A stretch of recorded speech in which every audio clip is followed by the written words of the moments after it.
എല്ലാവർക്കും സുഖമാണെന്ന് വിശ്വസിക്കുന്നു. രണ്ട് ആനുകൂല്യങ്ങളാണ് നമുക്ക് ലഭിക്കാൻ പോകുന്നത്. 5600 രൂപയാണ് സംസ്ഥാനത്തുള്ള ആളുകൾക്ക് ലഭിക്കുന്നത്. 19-ാം തീയതി കേന്ദ്ര വിഹിതമായിട്ടുള്ള 2000 രൂപയും തൊട്ട അടുത്ത ദിവസങ്ങളിലായി 3600 രൂപ ക്ഷേമ പെൻഷനും വരികയാണ്. ഇതുമായി ബന്ധപ്പെട്ട വിശദമായ വിവരങ്ങളാണ് പറയുന്നത്. വീഡിയോയുടെ വിശദാംശങ്ങളിലേക്ക് കടക്കുന്നതിന് കൂടുതൽ ആളുകളിലേക്ക് ഇൻഫർമേഷൻ എത്താൻ ഷെയർ ചെയ്യുക, ലൈക്ക് ചെയ്യുക. ഫേസ്ബുക്കിലൂടെ കാണുന്ന ആളുകൾ ഫോളോ ചെയ്യുക. വീഡിയോയുടെ വിശദമായ വിവരങ്ങളിലേക്ക് വരാം. സംസ്ഥാനത്ത് നവംബർ മാസം വളരെ സന്തോഷകരമായിട്ടുള്ള മാസമാണ്. വർദ്ധിപ്പിച്ച പെൻഷൻ 2000 രൂപ, ഒരു മാസത്തെ കുടിശ്ശിക 1600 രൂപ ചേർത്ത് 3600 രൂപ വരുന്നു.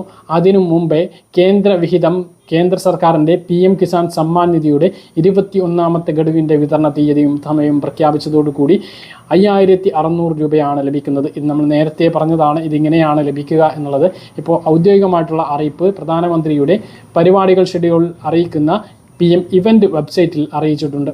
അപ്പോൾ 2025 നവംബർ 19-ാം തീയതി ബുധനാഴ്ച രാജ്യത്തെ അഭിസംബോധന ചെയ്തുകൊണ്ട് പതിവ് പോലെ സ്വിച്ച് ഓൺ കർമ്മത്തിലൂടെ പ്രധാനമന്ത്രി കിസാൻ സമ്മാൻ നിധിയുടെ തുക വിതരണം നടത്തുന്നതാണ്.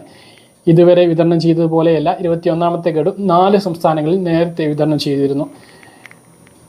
പ്രളയവും മണ്ണിടിച്ചിലും കാരണം കൃഷിനാശം സംഭവിച്ചതുകൊണ്ടാണ് 4 സംസ്ഥാനങ്ങളിൽ നേരത്തെ ഇതിൻ്റെ വിതരണം നടത്തിയത്. അന്ന് കേന്ദ്ര കൃഷി മന്ത്രിയാണ് ഈ ഒരു തുക വിതരണം നടത്തിയത്. ഇതിനുശേഷം പ്രധാനമന്ത്രിയാണ് റിമോട്ട് സ്വിച്ച് ഓൺ കർമ്മത്തിലൂടെ കേരളമടക്കമുള്ള മറ്റ് സംസ്ഥാനങ്ങളിൽ കൂടി വിതരണം നടത്തുന്നത്. കേരളത്തിൽ 34 ലക്ഷത്തോളം കർഷകർക്കാണ് തുക ലഭിക്കുക. 9 കോടിയോളം കർഷകരുടെ അക്കൗണ്ടുകളിലേക്കാണ് DBT ട്രാൻസ്ഫർ വഴി നേരിട്ട് ഈ ഒരു തുക എത്തിച്ചേരുന്നത്. മറ്റൊന്ന്, നമ്മൾ നേരത്തെ പറഞ്ഞ പോലെ പെൻഷനാണ്. പെൻഷൻ പ്രഖ്യാപിച്ചത് 19-ാം തീയതി 20-ാം തീയതി വ്യാഴാഴ്ച മുതൽ വിതരണം ചെയ്യുമെന്നാണ് ധനമന്ത്രി പറഞ്ഞിരുന്നത്. പക്ഷേ ഇപ്പോഴത്തെ സാഹചര്യത്തിൽ അതുണ്ടാകില്ല. കാരണം ഇലക്ഷൻ നമുക്ക് വരാൻ പോകുന്നത് 9-ാം തീയതിയും 11-ാം തീയതിയുമാണ്.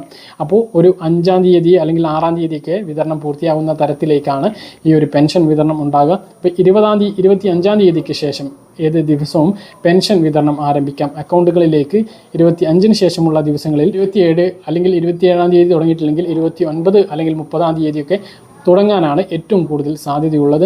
ആ ഒരു ദിവസങ്ങളിൽ തുടങ്ങിയാൽ ബാങ്ക് അക്കൗണ്ടുകളിലേക്കും കയ്യിലേക്കും ഇലക്ഷന് മുമ്പ് എല്ലാവർക്കും 3600 രൂപ കൂടി എത്തിച്ചേരും. അങ്ങനെ 1600 രൂപയാണ് 2 പദ്ധതിയിലും അംഗങ്ങളായിട്ടുള്ള ആളുകൾക്ക് ലഭിക്കാൻ വേണ്ടി പോകുന്നത്.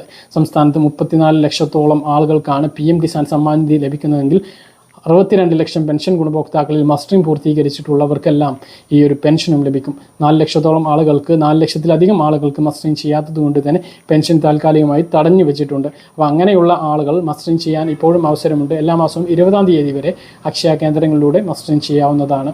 എന്നാൽ ആ തടഞ്ഞു വെച്ചിട്ടുള്ള തുക, ആ തടഞ്ഞു വെച്ച പെൻഷൻ വീണ്ടും പുനഃസ്ഥാപിക്കുന്നതാണ് എന്നുള്ളത് കൂടി ഓർമ്മിപ്പിക്കുന്നു. പറഞ്ഞ കാര്യങ്ങൾ കൃത്യമായിട്ട് മനസ്സിലാണെന്ന് കരുതുന്നു. ഇതുപോലുള്ള ഇൻഫർമേഷനുകൾക്ക് ഫോളോ ചെയ്യുക, സബ്സ്ക്രൈബ് ചെയ്യുക. മറ്റൊരു വീഡിയോ കാണാം. ഇതുവരെ ബൈ.